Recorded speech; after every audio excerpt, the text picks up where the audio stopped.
Good morning sa lahat and happy Father's Day sa lahat ng mga father and here and abroad.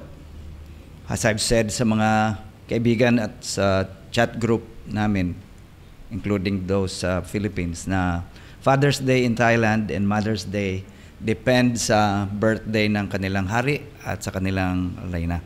So while the world is celebrating Father's Day, di maghintay na lang tayo ng dito kung kailan ang birthday ng hari. So especially nag-change. Nung una December, the previous king, ngayon, nag-change na rin. I think July, no? December pa rin ang birthday. Okay. So, nag-change na yung, naalala ko ang Mother's Day, I think is August, dito. 12 ba yan? Kasi nagjo-join kami nung una ng mga run sa commemorate sa birthday ng Reyna. Ngayon, iba na. So, yan po ang mga bagay na natin. So, praying that God will continue to bless and enable the fathers to lead the family, especially ang mga responsibilities na bigay ng Panginoon according to His Word. That's to lead them in a spiritual life sa family. Kasama ang, of course, ang mother. But the father have been given the responsibility. In a good example sa mga bata. Una sa family. Una yan. No.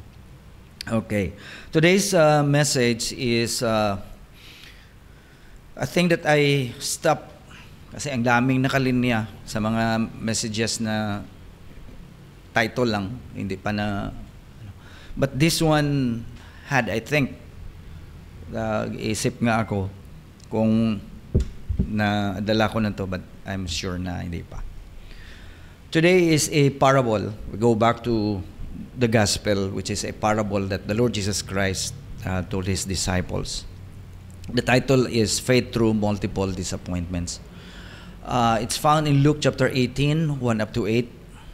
So, ang message sa atin ngayon, it's very, very relevant because, of course, sa atin naman, araw-araw, on this side of eternity, maraming mga setbacks, disappointments na siguro makasagupa natin as we navigate this life as followers of the Lord. So praying that this message of God's Word today will be a blessing for everyone. Luke chapter 18, 1 up to 8 is a continuation of what the Lord Jesus Christ was telling His disciples in Luke chapter 17. So I really look at it. Sa Luke 17, the Lord Jesus Christ is telling His disciples in a few weeks or maybe madali na lang. Aalis na siya sa mundo. He gave an example of Noah. He gave the example of Lot, no? That he's going away. He's going away na nagsabi si Jesus Christ, you're going to long for the day, this day, as you look at me, you're going to long for this day that you can see me face to face. Time will come that I will not be there anymore. But ang Luke 17 at saka yung 18, in between kasi sabi ni Jesus Christ, aalis ako, pero babalik ako. And then we have something here mamaya na sabihin ni Jesus na pagbalik ko, meron ba sa inyo na from the time I nag-exit ako hanggang sa time na magbalik ako, meron ba sa inyo diri that will remain faithful? Ayun ang isang bagay na tingnan natin in a big picture.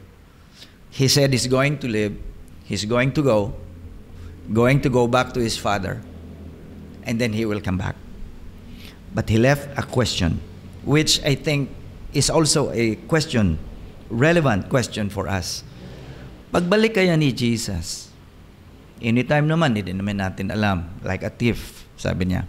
Pagbalik kaya ni Jesus, meron pa ba siyang makita sa atin? Sa mga anak niya na magiging faithful until the time He will come back? So that is a challenge for us today. And when we look at the Lord Jesus Christ, may mga bagay na maintindihan natin. What He was addressing His disciples. And these disciples, He called them to follow Him. To follow Him. And I believe na kung we are going to answer God's call and to be committed as disciples of the Lord, isang bagay ito na makatulong sa atin that we will continue and remain faithful until the Lord Jesus Christ comes again. Diba? Shall we pray? Our gracious God, Heavenly Father, Lord, we thank you for today that you have given us this time that we can ponder upon your word. We pray, Lord, that you will illumine our minds through the Holy Spirit to understand your word, to look at our hearts, and to address those things in our hearts that is bothering us, or it's there in our, that is always pounding on our faith and making our faith weak. We pray, Lord, that you will address this through the Holy Spirit and make us realize of our shortcomings, and this will be addressed by your word, which is the final answer for those things in our hearts and as we navigate this life daily. And forgive us of our sins, and may your name be glorified in our midst. In Jesus' name we pray. Amen. Okay, let's read our passage. 18, 1 up to 8. One day, verse 1, Jesus told his disciples a story to show that they should always pray and never give up. There was a judge in a certain city, he said, who neither feared God nor cared about people. A widow of that city came to him repeatedly, saying, "Give me justice in this dispute with my enemy." The judge ignored her for a while, but finally he said to himself, "I don't fear God or care about people, but this woman is driving me crazy. I'm going to see that she gets justice because she is wearing me out with her constant request." Then the Lord said, "Learn a lesson from this unjust judge. Even he rendered a just decision in the end. So don't you think God will surely give justice to his chosen people who cry out to him day and night? Will he keep putting them off? I tell you, he will grant justice to them quickly. But when the Son of Man returns, how many will he find on the earth who have faith?" May God bless the reading of his word. The audience of this passage is the disciples of Jesus, as well as from the previous chapter. Basta Gospel, Matthew, Mark, Luke, ang audience palagi ni Jesus, ang mga disciples niya. Okay? So, maintindihan natin that Jesus Christ was teaching them. And in this passage, he was telling them about a parable. Now, what is a parable? Di ba, ulit-ulit natin itong sinasabi. A parable is an earthly story with a heavenly meaning. Si Jesus isang master storyteller. Yan ang pinaka-the best. Of course naman. Siya lang. Even ang secular world nag-a-agree. Di ba nung una itong si O. Henry, I still remember in our literature sa high school, si O. Henry, si Henry Wadsworth Longfellow, siya na ang champion sa pinaka-the best na short story ever written. Siya din ang sulat ng Ichabod Crane, di ba? So, yan si Henry Wadsworth Longfellow, aka O. Henry, siya yan ang, but even him, si O. Henry, talagang na-capture siya ng story na binigay ni Jesus na kung sabihin niya, kung meron pang pinaka-the best na ka-capture sa criteria na best short story there is, Ito po ang the prodigal son. Lahat ng mga criteria na saka short lang na kuha ang ano. Of course, it's no other than Jesus Christ, the one who told that story, di ba? The parable of the prodigal son. So pag sinabi natin dito, an earthly story, Jesus was using a story where the disciples can relate and can understand. Okay? Ang parable, kung tingnan mo, isang paraan ng Panginoon na makita mo na siya, na Diyos na may alam sa lahat, nagpakumbaba sa sarili niya and later use the language of men and even the mindset of men so that He can penetrate in teaching them the truth that are heavenly, na kung payagan mo lang ang Panginoon, He can teach stories na hindi natin maintindihan. Siguro kung gamitin lang ng Panginoon ang pagka-omniscient niya at hindi niya tayo kinukonsider na makaintindi. The picture of that is, it's just like explaining internet sa mga langgam. So kaya, tingnan natin ito at intindihin natin. Would like some things na makita natin dito kasi previously, may mga bagay, may mga teachers na iba ang pag-teach sa parable na ito. So we're going to take a look at it and then learn. Alam nyo, ang parable kasi, isa sa mga pastor, ito ang isa sa mga medyo mahirap ituro. Kasi may parable and yung revelation. So you have to be very careful in studying parable. Kasi may ibang meaning at may ibang... But one of the things that will stand out when studying about parable, it's always God who is the center of the story. Okay? So it's always God. So hanapin mo dyan kung sino dyan ang inaano ng Panginoon. So, Jesus told His disciples about a parable. Now, in this passage, sa palagay nyo, what is the lesson in the parable that Jesus Christ was teaching His disciples? Out of the story, the Lord Jesus Christ was teaching His disciples that they should always pray and not to lose heart. Huwag nating kalimutan ang overall context. Nasabi natin kanina, si Jesus ay nagbigay na ng mga pamilin-bilin niya or tugo niya that He's going to go. Diba? And He was looking, expecting sa mga disciples that they will be fearful, they will kung ano-ano sa buhay nila kung wala na siya sa kanilang presence, sa presence niya sa kanila. Diba? So, He was telling them about a parable that teaches that they should always pray and not to lose heart until that time He will come back. I think lahat ng mga disciples patay na. Si Jesus hindi pa dumating. Anong sinasabi dito para sa atin? Intindihin natin that what was a story for them then is also a story that teaches His disciples now. So that means sa atin na to. Okay? Kasi tayo buhay pa and you think everybody, most of the Christians are praying na sana buhay pa ako nung darating si Jesus ba, na hindi ako makaranas, hindi tayo makaranas ng kamatayan. Diba? Yan ang sana. Okay. So Jesus was teaching them through a parable that they should always pray and not lose heart.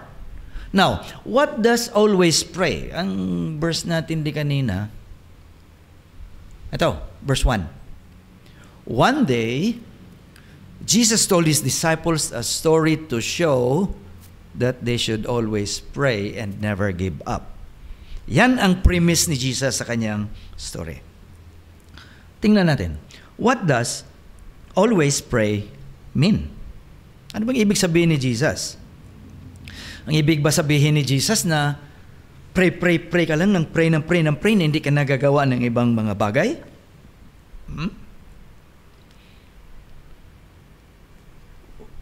Minsan, alam natin na ang prayer is a good thing at kailangan. Pero minsan, tingnan din natin na itong prayer magiging kasalanan din kung hindi sa tamang panahon. Okay. Kung irason mo na nagpe-pray ka na hindi ka na makagawa ng mga bagay sa Panginoon or even sa pamilya mo, then pwede diyan reason mo lang ba na ganon siya. Dapat sa tamang panahon. Do you remember the Apostle Paul said? Anong nasabi ni Apostle Paul sa Thessalonians? 1 Thessalonians 5:17. Never stop praying. Oh, grabe oh. Marathon prayer ba to?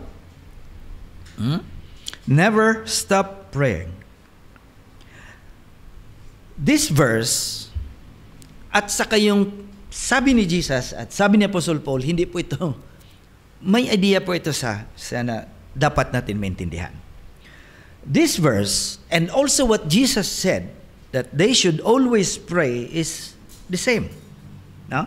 It does not mean that we should pray all the time, all the time have our knees bent and eyes closed. Hindi naman na all the time, okay?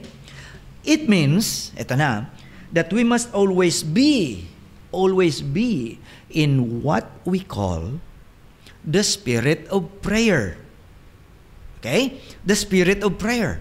You know, when we look things kung minsan na may alam ka, na marinig ka, na makita mo sa kung saan mo sa social media or sa labas, na makapagsabi ka, Lord, anong gagawin ko? Lord, tulungan mo ako, hindi ko alam. Di ba?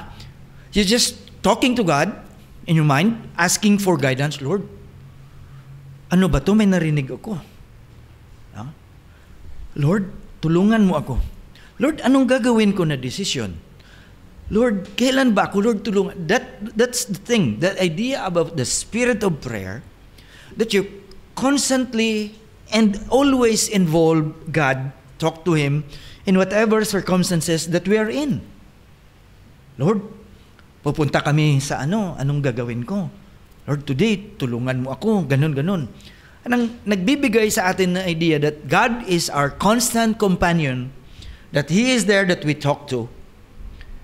Pero, wag ka lang magsalita ng salita kung nasa loob ka ng bus na ikaw lang isa. Baka makapagmalan ka nila na baka may loose screw tong taong ito. Siya lang mag-isa na may kinakausap. Minsan mag-okay lang kasi may dumadaan na, siya lang mag-isa. Pero may AirPod. May kinakausap siya. Hindi lang yung wala ka namang AirPod, wala naman siyang kung ano-ano, wala naman siya kasama, nagsasalita. In the spirit of prayer, you know what I mean? Hingi tayo, Lord, tulungan mo naman. Lord, kapoy na, tulungan mo ako. That is the idea of this thing, the spirit of prayer. Now, why should they always pray? Well, kanina, ang context na sinasabi natin, nagsabi si Jesus Christ that He will leave them. Alis siya. Tinuturuan sila ng Panginoon at alam ng Panginoon ni Jesus what they are going to face by the time He will leave them. Why should they always pray? In chapter 17 of Luke, the previous chapter, diyan mo makikita ang rason kung bakit. Una, makita mo mga obstacles that they are going to face. Yun nga, isang bagay nakita ko na, sabi ko, araw-araw we face many obstacles. Sa kasama natin sa trabaho, sa ano lang, sa street lang, pwede ka dyan And then, news from the family, sa mga kaibigan, bigla na lang may mag-change ng profile na itim, mga gano'n na mga bagay na makikita mo. May mga video na aksidente, may kung anong nangyari. So, yan ang makaapekto sa faith natin. Okay? Kung hindi tayo marunong mag-handle sa mga bagay na yan, it will affect our faith. Next, setbacks and disappointments. Yan ang sa story mamaya. We're going to face this. Setbacks, disappointments, ang dami. This will come and this will greatly affect their lives as Jesus' disciples. So as Jesus' disciples, He's telling us also, be prepared. And there's nothing that we can do to prepare ourselves than to always pray. Prayer, di ba? Jesus knew how much good such constant prayer would do to them. Alam ni Jesus kung anong mga mabubuting bagay na mangyari sa kanila kung palagi sila mag-pray. And Jesus also knew how much bad would happen without it. I think this is a lesson para sa atin. Alam na ni Jesus kung anong mga bagay na positive makatulong sa atin through always praying. At alam naman ni Jesus kung anong mga negative na mga bagay na maibigay sa atin na walang prayer. Now, that's the thing that we're going to ask. Why should we always pray? Ang strength natin yan no? Strength natin yan. Strength natin yan. Now, according to the verse, after that Jesus told them to always pray, mayroon pa isang nasabi si Jesus kanina. Ano yon? He also told them not to lose heart. So, always pray, and then not to lose heart. Why? What is the reason? Not to lose heart. The reason they fail in praying was not because they don't know how to pray. You remember that when Jesus prayed sa garden, sumama ang mga disciples. Pagbalik ni Jesus, lahat tulog. If I'm going to be there together with the disciples, hindi na ako magtataka pa. Ang naisip ko lang, tulog din ako. Noong una, walang Grab. Wala naman silang sasakyan. Hindi naman sila gumagamit ng mga kabayo. They go around Israel. They walk. They walk. Init pa Init pa. And then that night, si Jesus na lang ang, we can understand there. Pero, yan ang nakita natin ba? Now, ang issue dito ni Jesus sa kanila, it's not that they don't know how to pray. No. The reason was that they lose heart after praying for a few times. Di ba? Para din sa atin. Kung may mga bagay tayo na gusto sa Panginoon, makapag-pray tayo, grabe ang prayer natin, may hinihingi tayo sa Panginoon. But after praying for a few times, we lose heart. Totoo yan. Parang nawala na ng sabor ang pinagpiprayan natin. O minsan makapagsabi na, parang wala man na action galing sa Panginoon. Sige na lang, bahala na.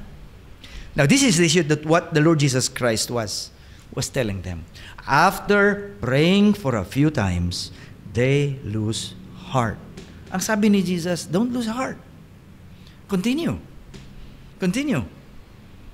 It is easy to lose heart in prayer because, bakit?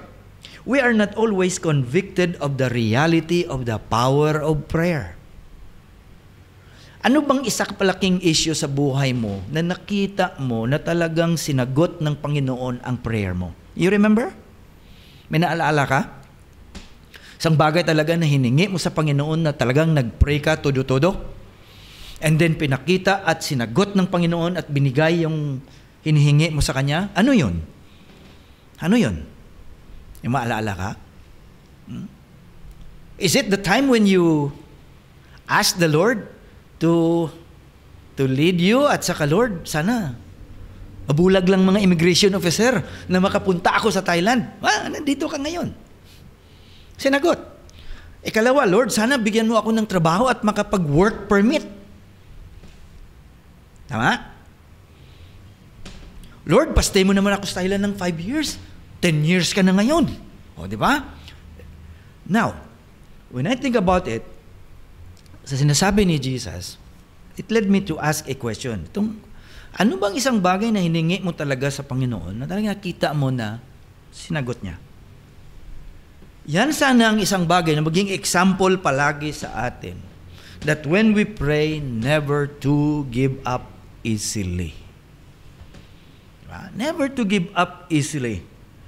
And one of the reasons why we give up easily is that nakalimutan natin, yung time na yan na sinagot talaga ng Panginoon ang prayer natin. Para ma-remind tayo niyan. And this is what also the Lord Jesus Christ was telling His disciples. Now, let us take a look at the story. Verse 1 pa lang yun Ang story talaga ito ang learn natin. Bakit ko binigay ang verse 1 na ganun? Kasi background ito that what Jesus Christ is going to say and we're going to learn na nakatali dito sa idea na ito. Let's take a look at the parable that Jesus told. And let us consider the people involved. Okay, itong parable na ito, first, sabi dito, there was a poor widow. There was a poor widow. Pag sinabi nating poor widow, patay ang husband. Baka may anak, mga babae during the time, very, very difficult kung patay ang husband. Kasi kung mga meet up or whatever, hindi sila makapag-meet diretso sa mga authority kung walang husband. Kasi kung meron silang complaint, ang husband sa kanila, mag-lead. Ngayon, wala. Tapos, I think ang widow, kung tingnan mo dito, walang negosyo, walang source of living. Nakadepend sa husband. So, destitute and very, very difficult situation siya. Okay? And, kung tingnan natin ang widow, she's very, very vulnerable. It's so easy for other people to take advantage of her kasi wala siyang kasama na mag-protect sa kanya. Whether physical, emotional, mental, she is vulnerable. Ikalawa, according to the story, mas maganda kung meron kayong Bible, meron siyang adversary, enemy. This adversary, it could be somebody, a relative. He could be a friend of the husband. He could be somebody na kilala niya, na tong sinasabi niya. Okay? Or maybe a business partner of the husband trying to take advantage of her plight. Yung nga, mga nagsabi iba, baka may nahiram ang husband niya na siya ang sinisingil. Or baka business partner ng husband niya ang sumisingil. Or baka naman relative siya na i-take advantage ang pagka-vulnerable niya na kunin ang mga property na nasa kanya. So there's are possible things na makita natin sa itong adversary na ito. Now, since she is vulnerable and being taken advantage, the only recourse para sa widow is to go to a judge na siya ang mag-protect sa kanya. But it turned out, galing talaga ni Jesus magbigay ng story. Pero pwede ito sundin ng mga magawa ng mga movie. Itong judge naman, according to the story, is a wicked judge. It is he was an unrighteous judge according to verse 2. Corrupt. Ang sabi diyan, neither fear God or care about people. So ganun pa lang sa description, kawawa na ang widow. Siya na lang ang only recourse ng widow, but he was corrupt. Okay? He neither feared God. Ito ang pinakamahirap na tao na makasalubong mo at makasalubong natin. Ang tao na walang takot kung kanino man at walang takot sa Diyos. Yan po. Ito ang nakasalubong nitong widow na ito. There are 3 things na makita natin sa widow. Una, patay ang husband. Ikalawa, may adversary or enemy. Ikatatlo, ang unjust judge. When we look at the widow had multiple setbacks or disappointments sa buhay. The widow faced multiple disappointments or setbacks.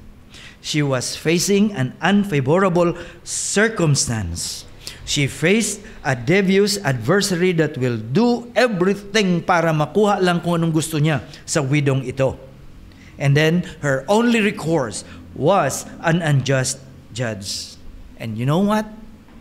Alam naman natin na itong unjust judge is not going to give justice in her favor kung wala siya pera.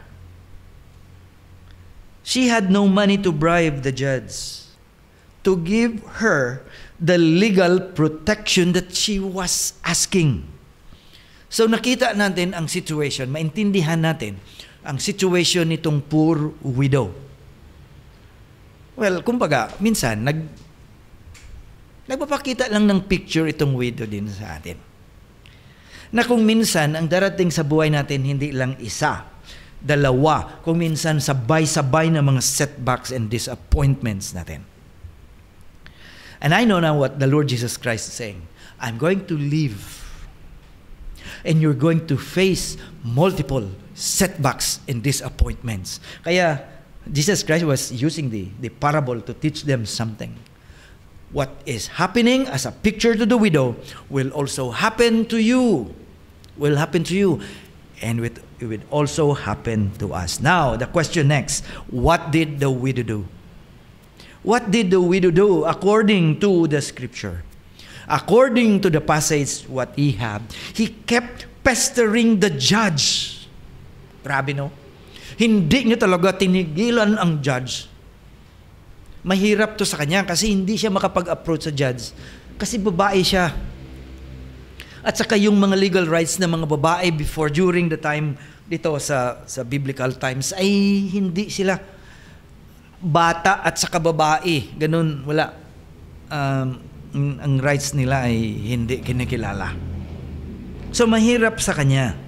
So, what she did was, according to the Word of God, she kept pestering the judge. Saan?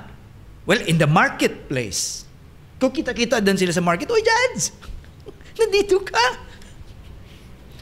Kamusta na yun? Ano ba?" Baka pwede din sabihin ng judge ng sekretary niya, "Bakit mo yan binigay sa akin? Hindi mo yan binigay sa iba na mga judge? Wala naman pala pera yan." In the marketplace, o ano pa, sa bahay. Baka daan-daan dyan palagi ang widow sa bahay na judge. "Judge, good morning." Magpa-remind lang. "Oh, kamusta na, judge?" She kept pestering the judge. And what else? On the street, nagasalubong. Hindi naman malaking community yan dyan sila. Okay? What else? Maybe 1,000 missed call sa cellphone. Oh, ito na naman siya, oh. Or, ano pa, 1,000 voice messages sa judge. Hala, sige, lakat na lang. Sa Facebook ng judge, nandun din siya. "Hello, judge. Good morning." Or whatever. Oh. She kept pestering the judge. She was, sabi dito sa ating translation, she was driving the judge crazy. Wala naman siyang pera. Ano gagawin niya? Patuloy niya lang gawin ang the only thing she knew. And that was to pester the judge. Okay? She was wearing the judge down on her pleas. But you know what? The Bible said, look at verse 4 to 5. For some time the judge refused. But finally, he said to himself, nakarealize siguro ang judge, "Even though I don't fear God or care what people think, yet," look at verse 5, "because this widow keep bothering me, I will see that she gets justice so that she won't eventually come and attack me." What does it mean? The widow got justice. It finally paid off. It finally paid off. Now, since this is a parable, the next question, what is the point of the parable? Ano ang ibig sabihin ni Jesus nito? First, let's go back to the fundamental premise of what the Lord Jesus Christ said in verse 1. Okay? He was telling his disciples a parable to show that at all times they ought to pray and not to lose heart. As I've said kanina, every time we look at the parable, do not lose sight on the emphasis of God in every parable. Listen to this. Many teachers suggest that Jesus is comparing the way this widow appeals to the judge with the way we should appeal to God in prayer. Narinig niyo yan? Na sinasabi dito na tingnan niyo ang widow. Grabe sa kanya ka-persistent. Ka-persistent sa kanya. Ang lesson na tinuturo sa atin iba, that's why ganun din tayo no magiging persistent tayo sa pag-approach natin sa Panginoon kung ano ang gusto natin. But wait, baka ma-miss natin ang totoong idea ng parable. That's what we always hear. Many teachers are saying that. Well, maybe allow me to say, I would disagree with that idea na tinuturo sa parable. The reason for that, because of what the Lord Jesus Christ said in verse 6. Tingnan niyo ang verse 6. Then the Lord said, learn a lesson from this unjust judge. What lesson are we going to learn? From the poor widow? Maybe, yes, of what she did to keep on pestering the judge. But the Lord said, learn a lesson from this unjust judge. Jesus was pointing a lesson to learn from the judge. Okay? Now,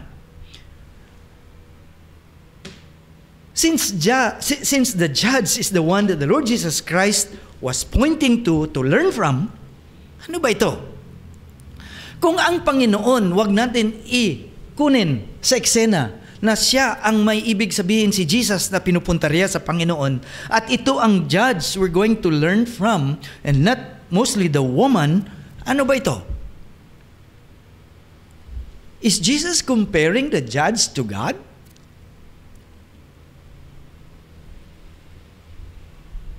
If we compare God to the judge, the first question we're going to ask is this: is God like a crooked judge?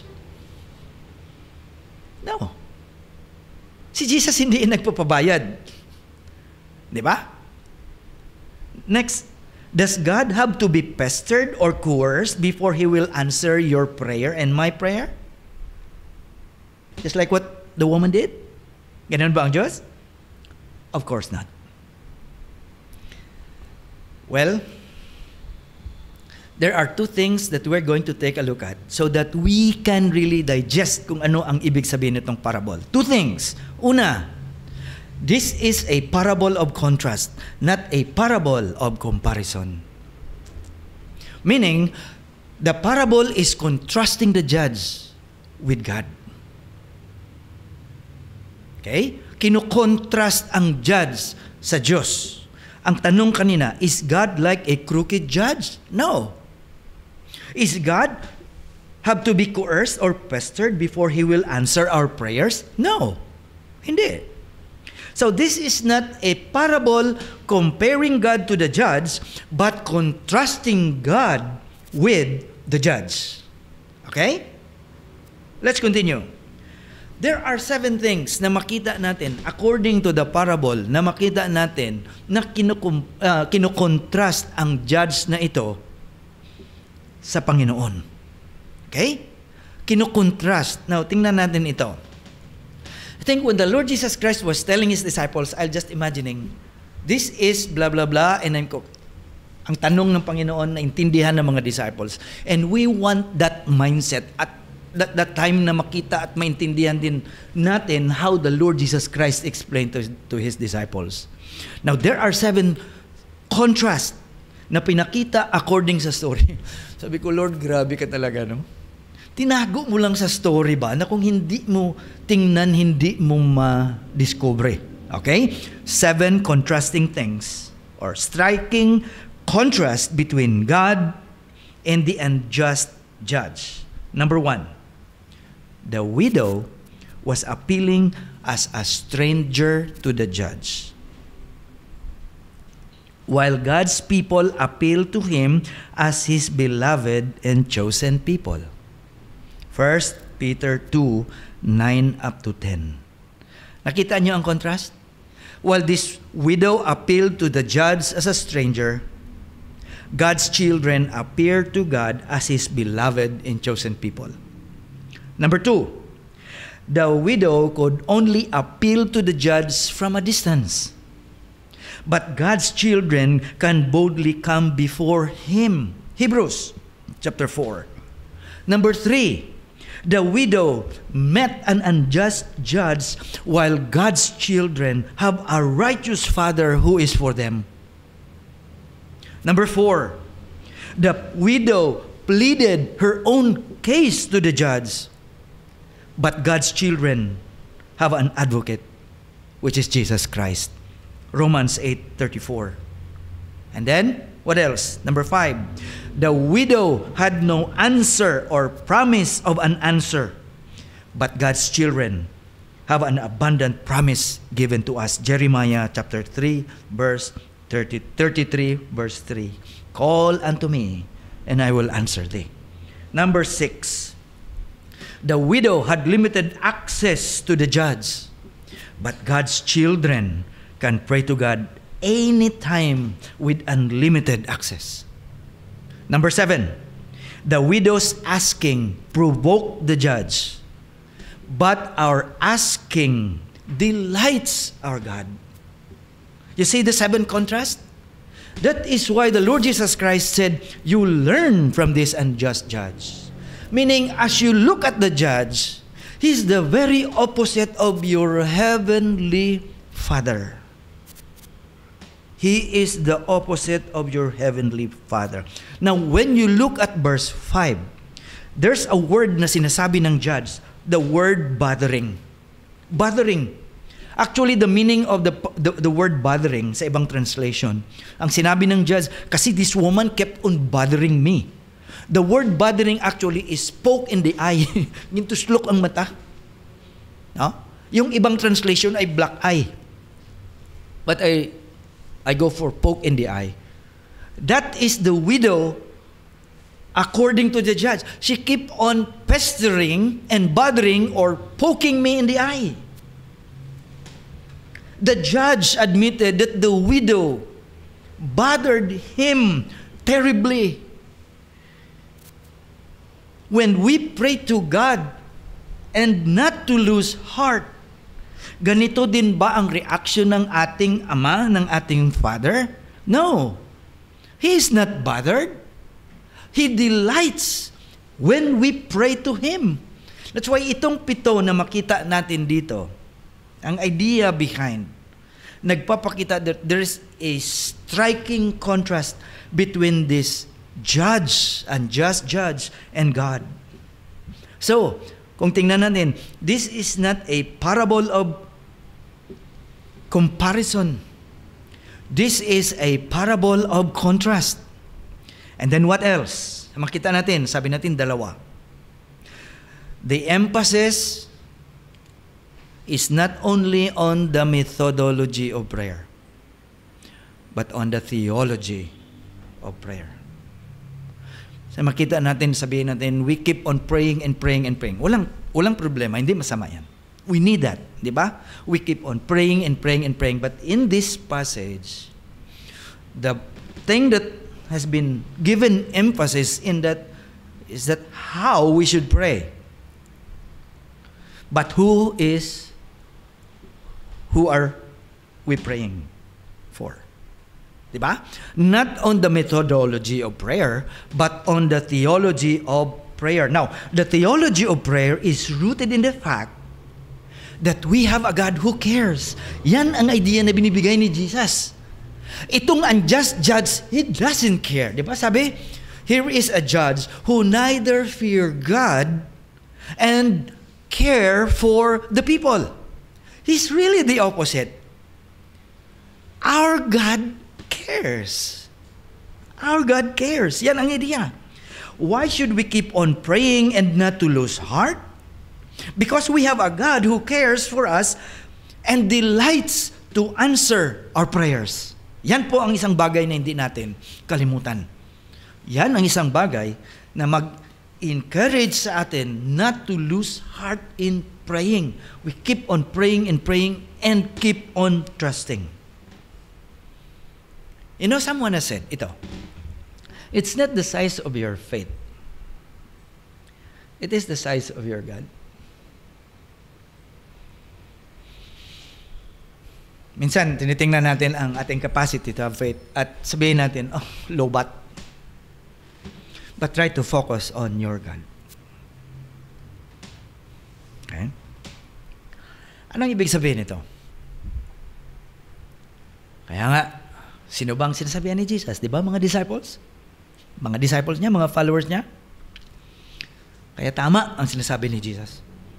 And we do believe that until now, He's still calling people, believers, to follow Him as His disciples. Because you know, if we are going to understand this, the idea of this is, the deeper we know about God, the more that knowledge will help to increase our faith in our God. The deeper you know about God, the bigger He becomes. And the bigger He becomes, the more trust makikita natin. Ito, nakita natin na ang isang believer na ang trust, merong trust issue sa Panginoon at faith issue sa Panginoon, it's because that believer, maliit ang tingin sa Panginoon. Maliit ang tingin sa Panginoon. Remember when we were kids, na talagang hanga-hanga tayo sa mga parent natin. Of course naman. Talagang, grabe to si tatay, ano? Hindi natin alam yung kabilang story, human as they are, na kung anong hiningi ko, binibigay ni, na makapagbigay ka agad ba, na hindi pa maintindihan ng mga bata kung saan nakuha. Yun pala sa kabila, grabing paghihirap ng parents. Grabing paghihirap ng tatay na ma-providean. Pero ang sa kita ng, grabe talaga si tatay. Grabe talaga ang papa na kung anong hingi natin.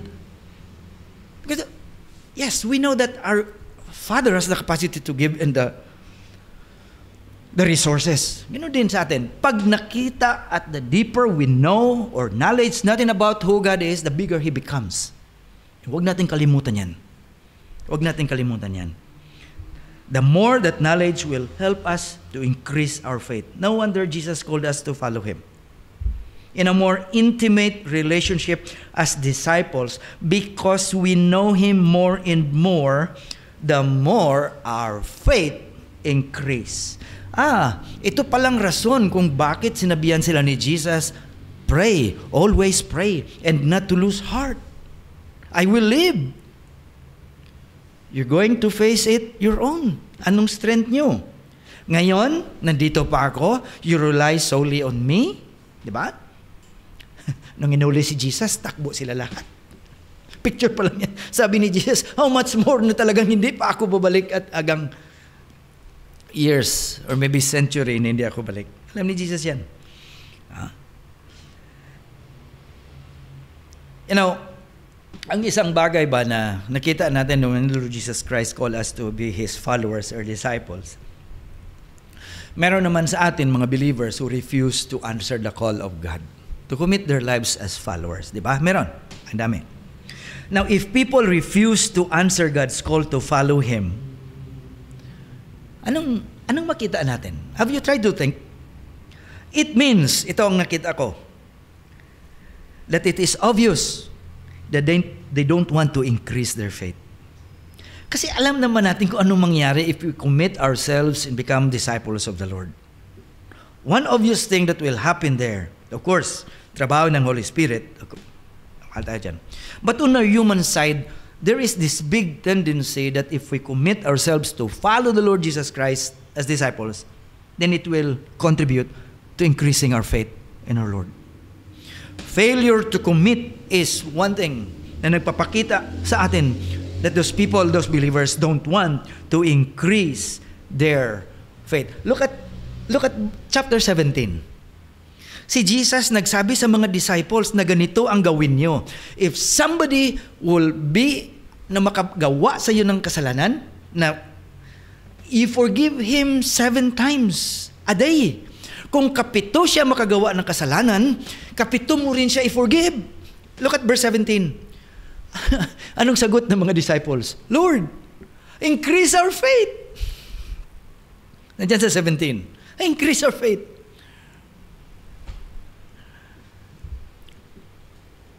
If that is the thing, statement, ganun din ang desire natin sa Panginoon, that we have the desire so that our faith will increase, then be a committed follower of the Lord.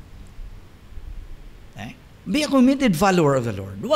Wag banji-banji.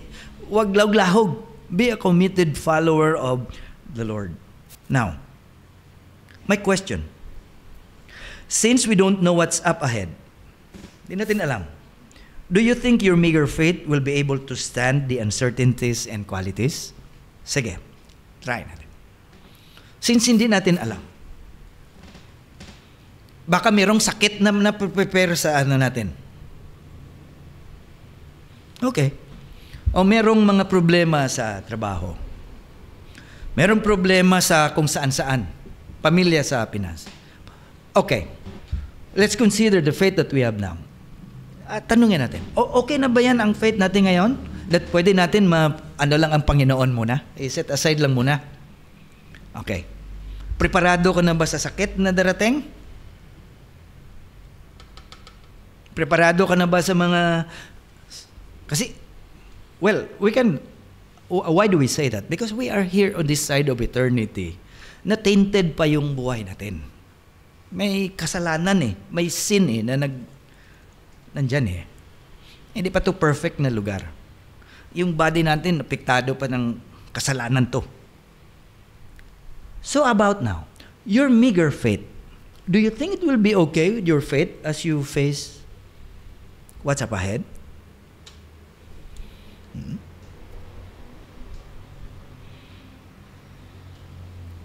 Now, ikaw lang makapagsagot niyan. The implied idea about the widow's action was, although multiple setbacks at disappointments ang nakita ng widow, the widow saw beyond her setback a big God that can rule in her favor. Alam niyo yan? Hindi lang nag-stop sa mga setbacks at disappointments yung babae, ang poor widow. Nakita niya behind her setbacks and even behind the unjust judge that there is a God who cares. And that God will rule in her favor. Anong ibig sabihin nito? Let's not overlook the fact that there is a big God that she was focusing on, who is the object of her faith. And I think that's a lesson para sa atin lahat. Ano man ang setbacks, ano mang mga disappointments na sunod-sunod, sapaw ng sapaw, let's not forget behind it that there is a big God who is the very opposite of this unjust judge. Who cares? Who cares? Sometimes we hear other believers na nagsasabi, but I don't have the strength to carry on. Narinig nyo yan? I don't have the strength to carry on. Dumasurinder na ko. Para mag-give up na ako. Well, ano bang tinuturo sa atin ng lesson natin today? Because when we say na wala na akong strength na to carry on, actually, sa totoo lang, sa buhay natin as believers, ito nga blessing sa atin ba we have the Word of God. Let us listen to this. Strength is not what we need. Huh? Yes. Faith is what we need. Bakit nasabi natin faith is what we need, not strength? Here's an explanation. Strength comes from looking at yourself and your capacity. While faith comes looking at a big God and His capacity. This is where we always fail. we look at problems and disappointments bigger than our God. I like the attitude of that woman. He looked not only on her strength, but on a big God. That is the implied idea of the parable. He was looking at the big God and small sa kanyang mga setbacks. Okay? The point, kanina yung tanong natin, what is the point of the parable? The point of the parable is not that we should pester God and wear Him out in our prayer like the widow did to the unjust judge. The point of the parable is we have a God that is faithful. We have a God. He doesn't need to be pestered. He doesn't need to be coerced. But of course, God allows it kung mag-prayer tayo na sabihin natin, Panginoon, ganito. He's going to allow that. He's going to allow that kung gusto niya ma-develop ang faith mo sa Kanya. But here's the thing. The idea of the parable na pinapakita sa atin, if you look at the judge, kasi siya ang we're going to learn from in comparison, in contrast sa Panginoon. We should not wear out God in our prayer like the widow. Rather, we will think and remember that we have a God that is faithful, unlike the unjust judge. God really cares. If an unjust judge will eventually give justice, di ba nagbigay din justice ang judge, pero how many times kaya ginawa ng widow? 100? 200? If an unjust judge will eventually give justice due to the pestering or coercion of the widow, how much more will a loving and just God listen to the prayers of His people? Di ba? Yan ang sabi niya. So, kung tingnan natin ito, in effect, Jesus was saying, tingnan nyo. Now, can compare sa judge. Will God not judge in favor of His own people who cry to Him day and night for help? We have a God who cares. We have a faithful God who cares. Will He be slow to help them? Sabi ni Jesus, I tell you, He will judge in their favor and do it quickly. Yan ang pinapakita na point ni Jesus dito sa parable. He was just saying to His disciples, guys, in a little while I'm going and I'm leaving. And you will be left behind, facing obstacles, disappointments in your life. But I want to remind you, according to this parable, that you have a God who cares for you. He is not an unjust God.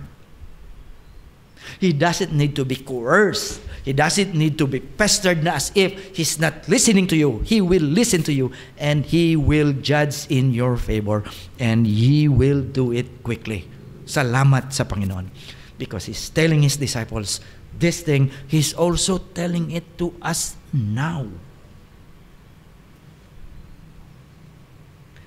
God's people are special to Him.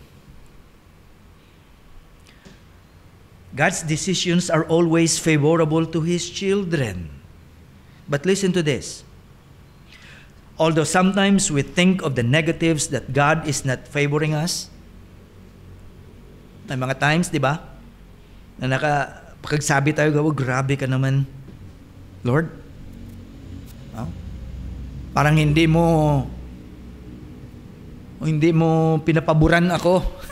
How many times did we, sa Panginoon? Parang hindi mo naman ako, Lord, palangga. Parang hindi mo naman ako love na kasi hindi ganon.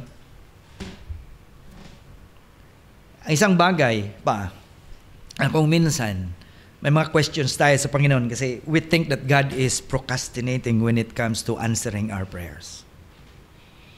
Then, isang reminder din sa atin na that God does not operate just like sa ating timeline. Hindi po under ang Panginoon sa ating time.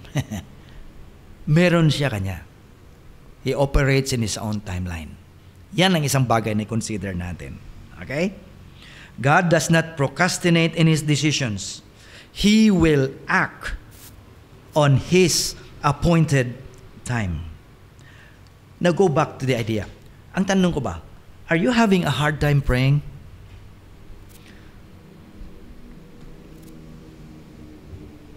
Are you having a hard time praying?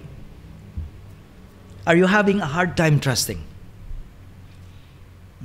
This is what the Lord Jesus Christ was trying to teach His disciples. Time will come, you really have to pray and pray and pray. Kung kasama nyo ako, nagpipray ako, kayo tulog. Kung kayo na lang, dapat kayo mag-pray. Communicate. It's just like as if Jesus Christ was saying, communicate to me. Communicate to me always. Sasagot ako sa inyo. Sasagot ako sa inyo. Are you almost going to give up or lose heart sa mga bagay na hiningin natin sa Panginoon? Okay? Sabi dito ng verse, God will judge in their favor or in the favor of His children and do it quickly because God really cares. Very opposite from the unjust judge. Now, here's the thing. Kung hindi man tayo makatanggap ng sagot ng prayers natin right away, kasi naman tendency natin, gusto natin pag-pray natin, nandyan kaagad, no? May mga times na hindi natin talaga matanggap ang prayers, sagot sa prayers natin right away. But don't forget that God is telling us something. He is telling us something. Anong ibig sabihin nito? Lord, anong ibig sabihin nito? Kahapon while I was sitting there, or the other day, napag-isip ako, Lord, anong bagay na ito man? I was thinking about it. Kung hindi man natin makuha kaagad ang pinagpiprayan natin, ano yun? Anong ibig sabihin? Ito. Continue to hold on and keep trusting. That is your side and my side. Side ng Panginoon. God will answer it whenever He wants. As far as our side is concerned, let's continue to hold on and keep trusting. Yan ang bagay na ipatuloy lang natin. Pabayaan mo ang Panginoon. Alam niya kung kailan. Alam niya kung kailan. Alam niya anong gagawin niya. Huwag natin nagawin yan. Minsan ano tayo no? We try to blame God or question God kasi yung side ng Panginoon minsan papakialaman natin. Let's not cross the line. Yan ang bagay na ginawan ko ng space. On your part, on our part, let's continue to hold on and keep trusting. And not to lose sight that we have a big God. Okay? And then, let Him answer it whenever He wants. Respetuhin ang Panginoon. Respetuhin natin ang Diyos. Lord, kung anong man yan, kung kailan man yan, I will continue to hold on and keep trusting. Yan ang gusto mo ma-develop. You answer my prayer whenever you want it. Kasi alam mo naman kung ano ang best sa akin. And that is faith. That is faith. You know what the woman, kung tingnan natin ang babae, I will just do what my part will tell me to do. Go on. Go on. Go on. And God, who is the contrast of the judge, will just answer. Okay? Now, ito na. In the last part of our text, ito pa. We should appeal to God by faith, believing that He is a God who cares, and trusting that He knows what is best for us. Ano ba talaga ang best para sa atin? Alam niyo kung sino ang may alam kung ano ang best sa atin? Tayo. Kasi tayo ang nag-define what is best for us. Do you think as we define what is best for us, ganun din ba ang pagtingin ng Panginoon? Na oo, ang naisip niya na best sa Kanya, ganun din ang nasa isip ko. Ganon?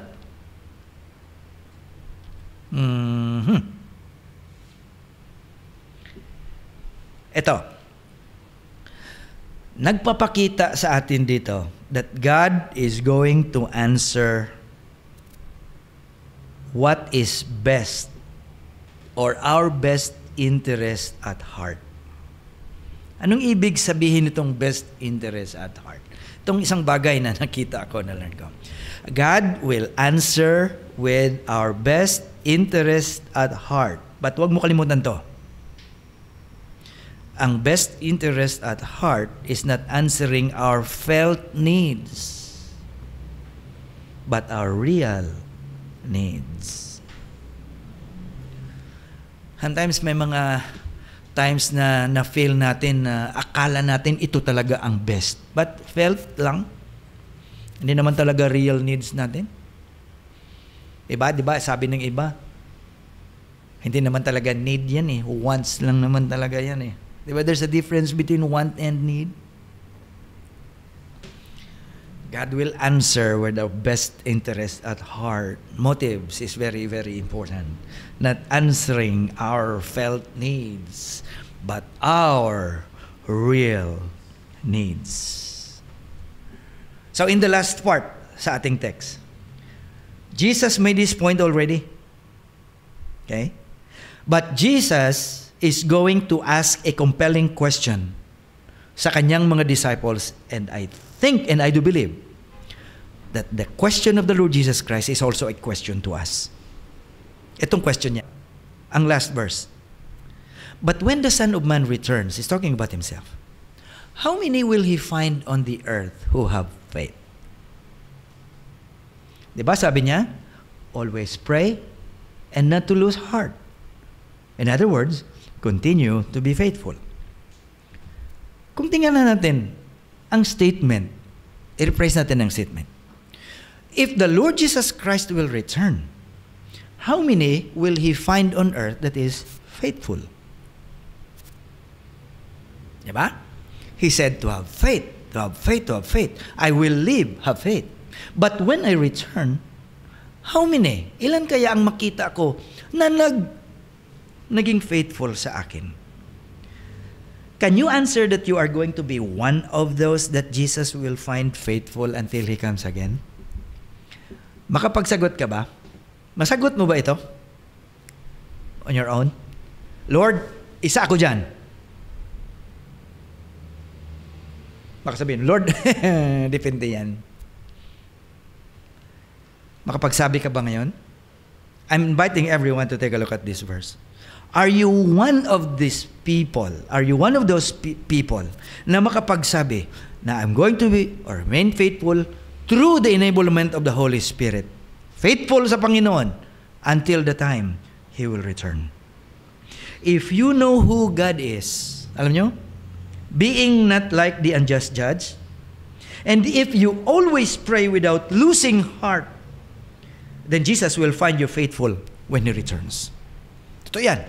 I do believe in that. If you know who God is. Kaya nga meron tayong mga D-groups dito. Para matulungan tayo na makilala natin in a deeper way ang Panginoon. Yan lang naman ang issue dyan natin sa D-group. To know more God and allow the Holy Spirit to transform our lives. Then malaking chance that when God will return, He will find us faithful. Kasi yan naman ang turo sa atin Jesus. That's the reason why He called us. Okay?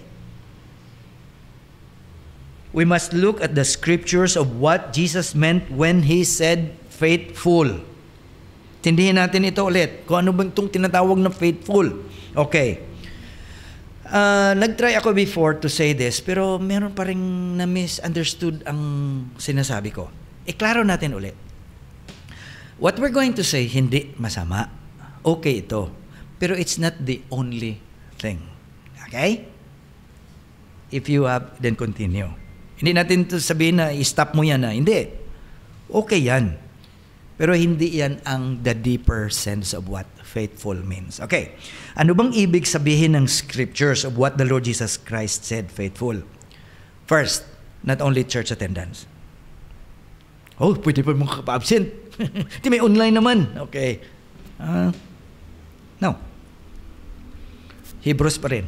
not forsaking the assembling of ourselves together. Huwag mo gawin rason yan. Okay.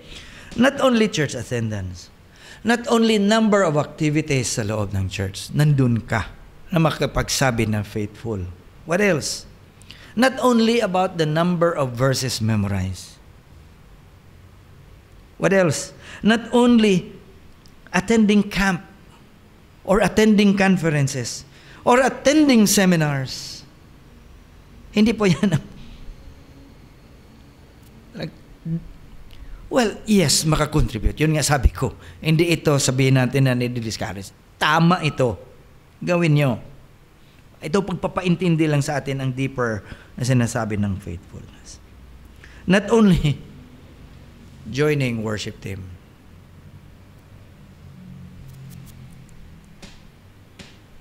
John chapter 15 give us ideas of what being faithful is. Check yourselves. Let's check ourselves. Ano yan? John chapter 15. Fruit. Fruit.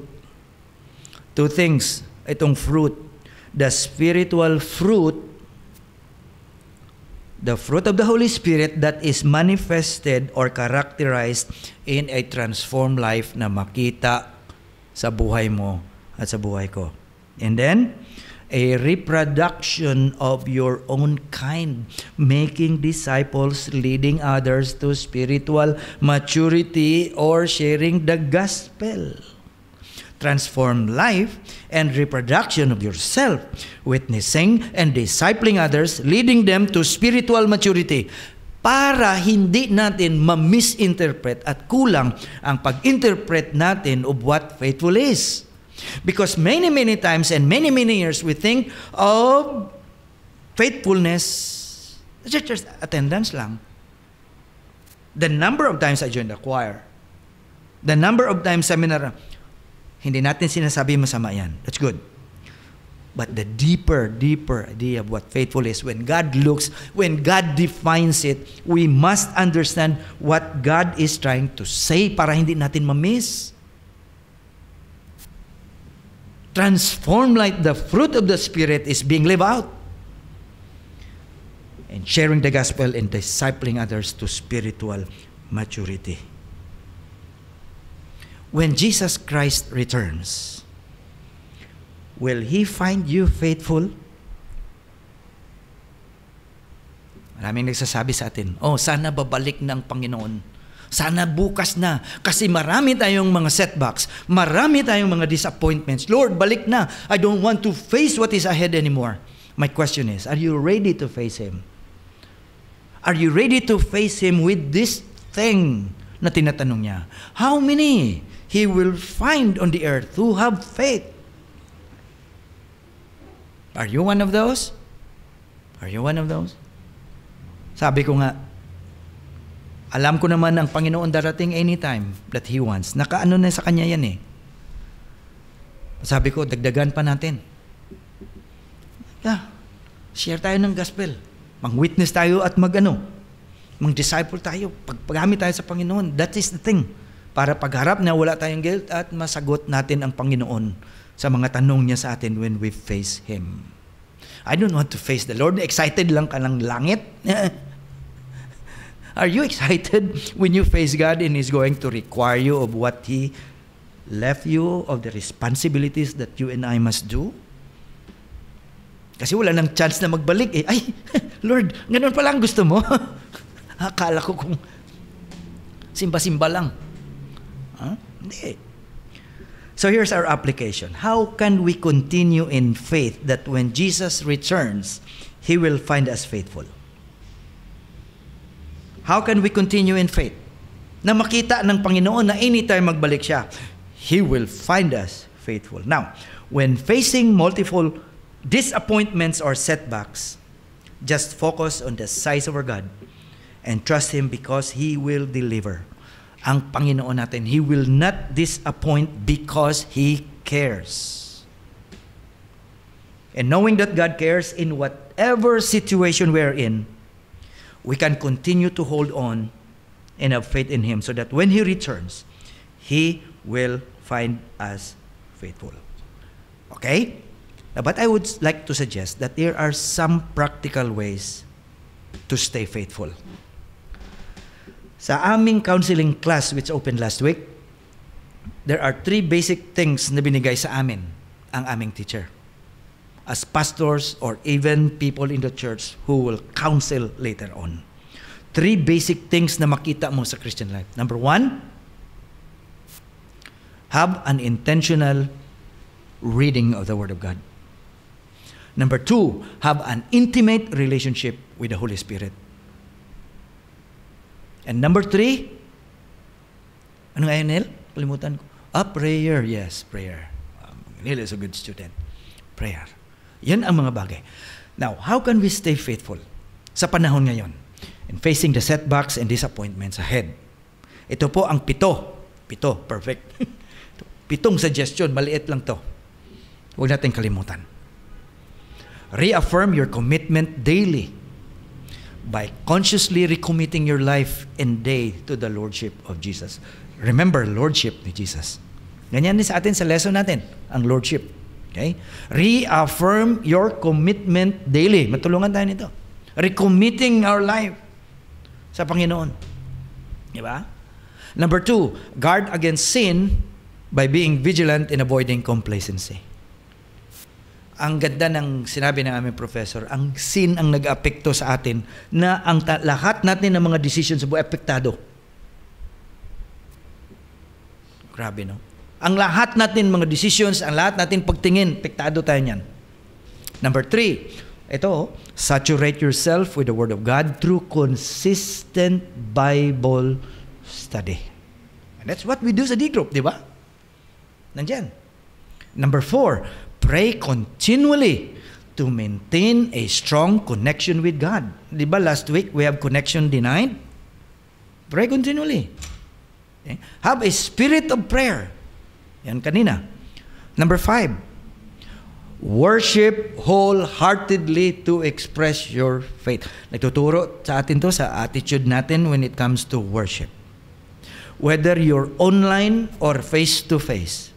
Kung nag-o-online ba, sigurado ka na nagwo-worship ka talaga? Or nag-multitasking ka? I don't believe na multitasking ka at the same time nagwo-worship. No. Wala yan. Huwag ka na maniwala dyan.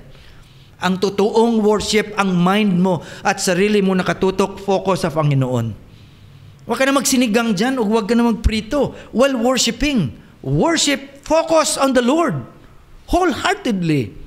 We disrespect the Lord kung may iba ka pang bagay na ginagawa while worshiping. Yan ba ang kalaki ng Panginoon na kilala mo, na ninirespeto mo? Hindi. Nagwo-worship sa Panginoon, nagpe-Facebook. Insulto yan sa Panginoon. Insulto yan. That's a very big insult to God. Sabihin natin yan, tama naman yan, di ba? Anything that gets our attention from God is an idol. And God hates it. He is a jealous God. Number 6, stay connected to a Christian community for support and encouragement. Isa-isa sa atin, mag-careful sa mga bagay na ginagawa natin para ang iba nating kapatid sa Panginoon ay hindi ma-injured, hindi sasama ang Ibitawan natin ang mga bagay na makapag-apekto sa relasyon natin. Pera, number 1. Makapikto yan sa atin. Alam naman natin lahat ng nangyari. Mga bagay na hindi mo gawin, dyan lang. Do not initiate something that will affect. Stay connected. Protect mo ang Christian community and body of Christ kasi dyan tayo nakuha ng source ng strength natin to go life. Spiritual naman kailangan natin. Makakuha ka ba ito sa ibang grupo outside the church? Makapagkuha ka ba ng strength sa mga barkada na hindi nakakilala sa Panginoon? When was that? Tell me, when was that? Na talagang ang nabigay nila sa atin is inner strength